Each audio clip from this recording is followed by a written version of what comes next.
This all came about starting last Saturday when we had a very preliminary discussion on AI and whatever that means. And it just got me to thinking, I collect philately and international mail order fraud, and how might AI impact what I'm doing? Okay, and I started thinking about it, and I came up with this thought, as my title shows, Philately and International Mail Order Fraud, Fraudulent Fraud Covers Philately in the Era of AI. Okay, and this is a presentation that I'm working on to be presented at the April 1st, 2025 meeting of the Cahoots New York Stamp Club. And I comment, yes, there is a stamp club in Cahoots. This is what I started thinking about. I said, what is the most unusual mail order fraud cover that I can imagine? Okay, what would I really love to have? And I thought about it and I came up with a fraud cover written to Dr. Franz Mesmer, who pioneered the idea of magnetic medicine during the reign of Louis XVI. Okay, this cover should have an involvement with Benjamin Franklin, who joined the famous French chemist Lavoisier on a team of scientists who successfully investigated Mesmer for medical fraud.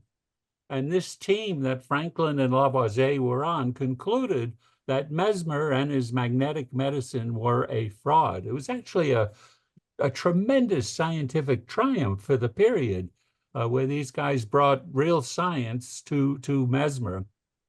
And of course, thanks to Mesmer, we have the word mesmerize, okay?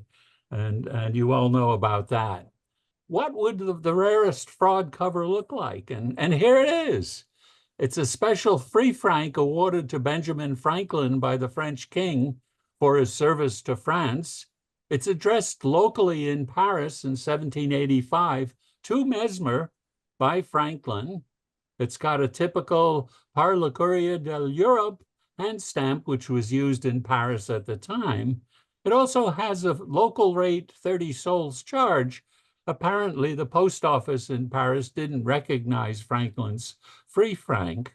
And this cover was discovered by the famous French dealer, Monsieur Roger, who resides in Cahoots, New York. And records show that Monsieur Roger was definitely in Cahoots. And this is the cover, the rarest fraud cover that I could imagine.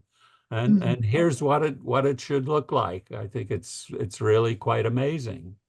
Well, having embarked on this path, I then started asking the question, can there be more? Okay, and yes, here's a very, very interesting fraud letter from President Teddy Roosevelt. Okay, on November 7th, 1904, it's addressed to Annie Del Segno, who is the wife of Professor A. Victor Segno, who I collect, who sold success waves twice a day for $10 per year. That's about $200 in today's purchasing power. This letter from Teddy Roosevelt to the Segno organization is franked at the 2 cents domestic rate in lieu of the presidential free franc, as I think TR was handling this correspondence privately and didn't want to put it through his team to let him know that he was writing to the Segno Success Club. And this cover is ex Lombardi. Okay, I'm not sure Jennifer knows who Nick Lombardi is. He's the president of the Westfield Stamp Club. He's also president of the United States Stamp Society, a group of about 1,500 philatelists. He exhibits, he has a 10-frame exhibit on the 2 cent Washington Shield stamp shown in this cover, which has won about 24 grand awards over the last 2 decades.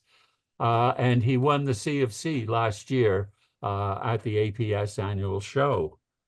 And so this is a cover from Teddy Roosevelt to the American Institute of Mentalism, apparently requesting information. And this is the type of information that Roosevelt might have gotten. On the left is the informational booklet, The Mystic Road to Success by the Signo organization. And at the right, once you join, you get these instructions from the Success Club, and it tells how you set up to receive your transmission of success waves twice a day. I won't go into all of the details. And the question becomes, did Teddy Roosevelt join the Success Club? And the answer is yes, because we also have this letter posted at the 10-cent registered rate with the presidential, in lieu of the presidential free franc, again to maintain confidentiality. President Roosevelt probably slipped a $10 bill and his return address into this one, and he joined the Success Club. This is also ex-Lombardi via Monsieur Roger of Cahoots, New York, who's had a tremendous influence on this collection. You can see this is a magnificent cover.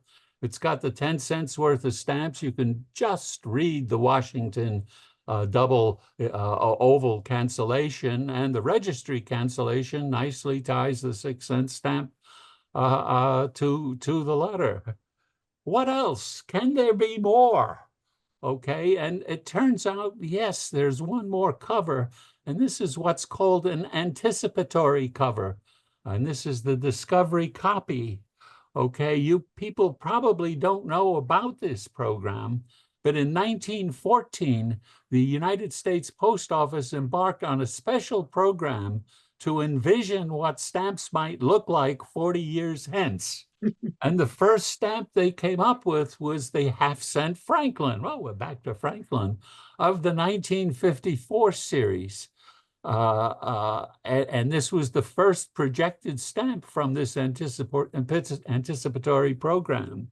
Well, it turns out a disgruntled postal employee stole a roll of these stamps from the first printing and began illegally using them. Okay, and what we have here is a letter from Milwaukee, Wisconsin, posted at the 2.5-cent registered printed matter rate to Professor A. Victor Segno and his Success Club, employing the Franklin anticipatory stamps. A truly amazing cover, and this is in the collection of none other than of Wade Sadi, who brought this to my attention. I don't know if you know Wade. He's former president of the Collectors Club, former president of the APS, former president of the United States Philatelic Classics Society. He was president of New York 16, and he's a specialist in this issue that began with the Franklin anticipatory stamp. And he brought this cover to my attention. The one thing we know about this postal employee who stole these stamps is, you see right here at the left, he didn't put USA, he put it in Spanish. So he's most probably a Hispanic American, but that's all we know about him. So that's it. Philately in the era of AI, and I would give special thanks to Monsieur Roger in Cahoots, New York, and I say in 3 languages, fraud overall. And I'm happy to take questions or comments from anybody.